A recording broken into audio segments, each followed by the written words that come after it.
Everyone, welcome to channel learn with ease. आज का topic है काउंटिंग रेशियोज का, जिसमें हम सॉल्व करेंगे question number 109 chapter 3 D K Goyal की बुक से, class 12 accounts, online sessions, online classes.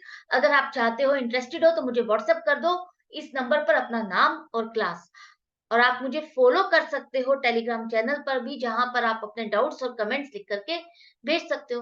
तो क्वेश्चन में दिया है कि आपको निकालनी है gross profit ratio, operating profit ratio, inventory turnover ratio और वर्किंग कैपिटल टर्नओवर रेशियो। पांचों रेशियो आपको कैलकुलेट करनी है इस इंफॉर्मेशन के बेस पर। किस तरह से करोगे, देखो। सबसे पहले चाहिए आपको gross profit ratio. Gross profit ratio के लिए ग्रॉस प्रॉफिट और नेट सेल्स आपको चाहिए। ये दो कंपोनेंट आपको चाहिए, तभी आप ये रेशियो कैलकुलेट कर सकते हो। तो नेट सेल आपकी क्या हो जाएगी? सेल आपके पास है 30 लाख। सेल्स रिटर्न नहीं है। नेट सेल का मतलब होता है सेल्स माइनस सेल्स रिटर्न। तो सेल्स रिटर्न नहीं है, तो आप इसी को ही 30 लाख को ही नेट सेल्स लेके चलो। अब जो आपने सामान बेचा, उसको बनाने की जो कॉस्ट आई है, वो आप इसमें से माइनस करोगे। तो कॉस्ट ऑफ गुड सोल्ड आपको निकालना होगा। कॉस्ट ऑफ गुड सोल्ड कैसे निकालोगे? Opening stock plus purchases plus direct expenses minus closing stock. 3,60,000 plus 18,30,000 plus 4,10,000 minus 4,40,000, 21,60,000 आपकी आ गई है कॉस्ट। जो सामान आपने बेचा उसको बनाने की कॉस्ट। तो अब अगर आप सेल में से कॉस्ट को माइनस कर देते हो, सेल में से डायरेक्ट कॉस्ट को माइनस कर देते हो, तो आपके पास क्या आ जाएगा? ग्रॉस प्रॉफिट जीपी, जो कि है 8,40,000। अब ग्रॉस प्रॉफिट भी है, नेट सेल्स भी है, तो आपकी ग्रॉस प्रॉफिट रेशियो आ गई 28%। इसका क्या मतलब है? इसका मतलब है कि आप अपनी सेल का 28% प्रॉफिट अर्न करते हो। सेल का परसेंटेज है ये, कॉस्ट का नहीं। तो जब भी आपकी जीपी रेशियो दी है, इसका मतलब है वो आपका सेल का रेशियो बता रहा है, सेल की परसेंटेज बता रहा है कि सेल का इतना परसेंट आप प्रॉफिट अर्न कर रहे हो। क्लियर है? अच्छे से समझ में आ गया। नेक्स्ट है आपका ऑपरेटिंग रेशियो। ऑपरेटिंग रेशियो क्या है? ऑपरेटिंग रेशियो में आपको कॉस्ट देखनी है। एक तो डायरेक्ट कॉस्ट, जो कि कॉस्ट ऑफ गुड सोल्ड है, plus operating expense. Operating expense क्या है? जो कि मैंने लास्ट वीडियो में भी, लास्ट क्वेश्चन में भी आपको अच्छे से समझा है। ऑपरेटिंग एक्सपेंस वही है जो आपकी ऑपरेटिंग एक्टिविटीज से रिलेटेड है, जो आपकी डायरेक्टली, जो आपका मेन बिजनेस है, जिसके लिए आप ये सारी कैलकुलेशंस कर रहे हो, एनालिसिस कर रहे हो, उसके जो बिजनेस के खर्चे हैं, जो आपने सेल्स को करने के लिए जो इनडायरेक्ट एक्सपेंस किए हैं, वो सारे आपके ऑपरेटिंग एक्सपेंस में आएंगे। जो रेगुलर है, रूटीन के खर्चे हैं, वही सारे आपके ऑपरेटिंग एक्सपेंस में आएंगे। जैसे कि आपका सेलिंग एक्सपेंसेस है, डिस्ट्रीब्यूशन एक्सपेंसेस है, एडमिनिस्ट्रेशन एक्सपेंसेस है, ऑफिस एक्सपेंसेस है, एम्प्लॉइज बेनिफिट एक्सपेंसेस है, स्टाफ की सैलरी एक्सपेंसेस है, कोई भी है, एडवर्टाइजमेंट एक्सपेंस है, डेप्रिसिएशन है, ये सभी आपका किस में आएगा? ऑपरेटिंग एक्सपेंस में आएगा, जो कि डायरेक्टली इनडायरेक्टली आपके इस बिजनेस से रिलेटेड और रेगुलर, कंटिन्यूअस, रेगुलर आपके ये खर्चे होते हैं, क्योंकि ये आपके बिजनेस के। क्लियर है? तो आपको ऑपरेटिंग एक्सपेंस में क्या लेना है? अगर नहीं क्लियर होता, फिर भी नहीं क्लियर होता, तो आपने कैश फ्लो स्टेटमेंट का चैप्टर अगर मेरे साथ स्टार्ट कर दिया है, सीखना शुरू कर दिया है, हर वीडियो में हर क्वेश्चन को सॉल्व कर रहे हो, तो आपको बहुत अच्छे से समझ में आ गया होगा कि ऑपरेटिंग एक्टिविटी से रिलेटेड जो भी खर्चे हैं, वही आपके ऑपरेटिंग एक्सपेंस में कवर होंगे, दूसरे नहीं आएंगे। तो अगर आप उसको अच्छे से समझ लोगे, तो ये आपके लिए बहुत इजी हो जाएगा कि ऑपरेटिंग एक्सपेंस आपका क्या है।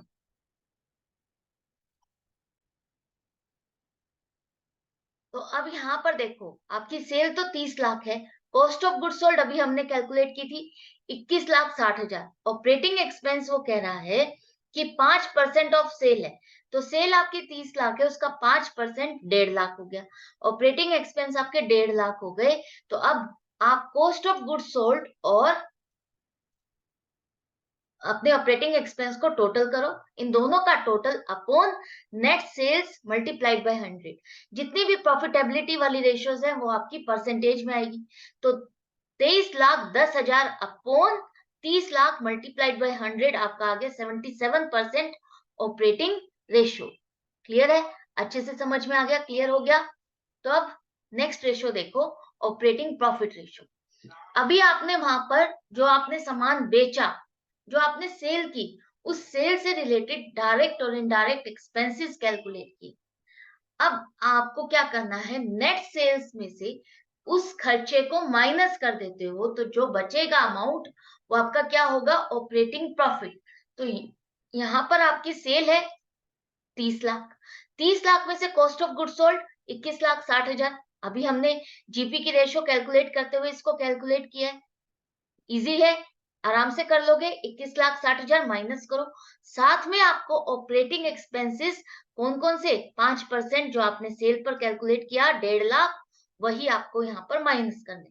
तो इन दोनों खर्चों को माइनस कर दो तो आपके पास बच रहा है 6,90,000। 6,90,000 ऑपरेटिंग प्रॉफिट है ये। इस सेल को करने पर आपको इतना प्रॉफिट हो रहा है, तो आपकी ऑपरेटिंग प्रॉफिट रेशियो क्या हो जाएगी, 6,90,000 upon 30 lakh multiplied by 100 is equal to 23%।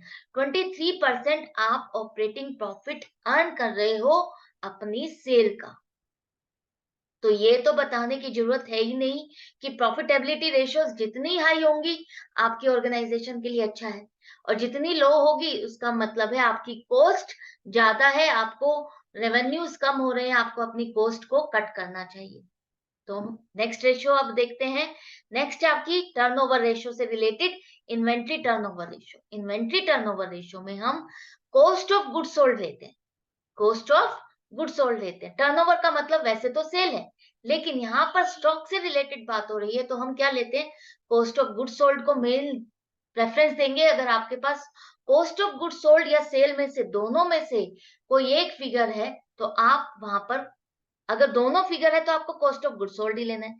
अगर कोई और ऑप्शन नहीं बचती तो आपके पास सेल की फिगर है, तो आप सेल की फिगर से भी इसको कैलकुलेट कर सकते हो। लेकिन अगर दोनों है, कॉस्ट ऑफ गुड सोल्ड भी और सेल भी है, तो आपको प्रेफरेंस किसको देनी है, कॉस्ट ऑफ गुड सोल्ड को लेना है। Cost of good sold upon average stock, ये आपकी इन्वेंट्री टर्नओवर रेशियो है।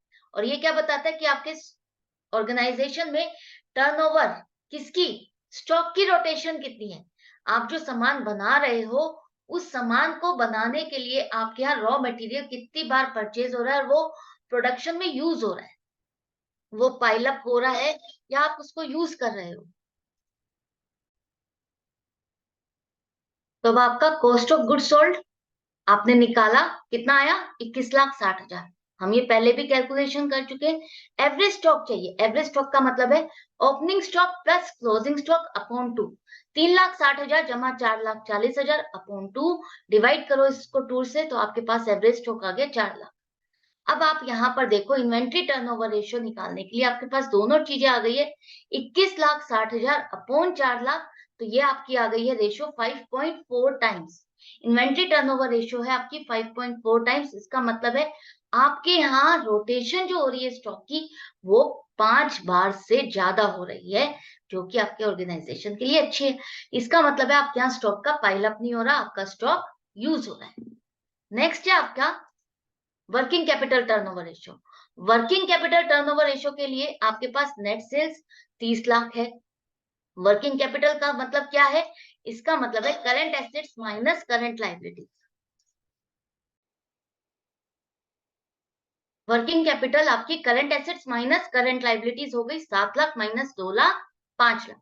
अब आपकी रेशियो निकल आएगी net sales upon working capital, 30 lakh upon 5 lakh, 6 times. मतलब कि आपके यहाँ वर्किंग कैपिटल लिक्विडिटी प्रॉपर है, आपके यहाँ स्टॉक रुक नहीं रहा है, आप इजीली अपने स्टॉक को सेल कर पा रहे हो और उस रेवेन्यू से आप आगे उसको यूज करके अपने बिजनेस को अच्छे से ऑपरेट कर पा रहे हो।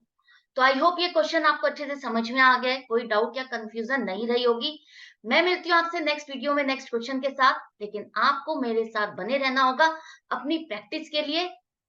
ज्यादा से ज्यादा लाइक करो, शेयर करो, सब्सक्राइब करो चैनल को। अगर ज्यादा से ज्यादा ये पहुंचेगा स्टूडेंट्स के पास, तो ये ज्यादा से ज्यादा उन तक हेल्प पहुंच पाएगी। मिलती हूँ नेक्स्ट वीडियो में। Goodbye and take care.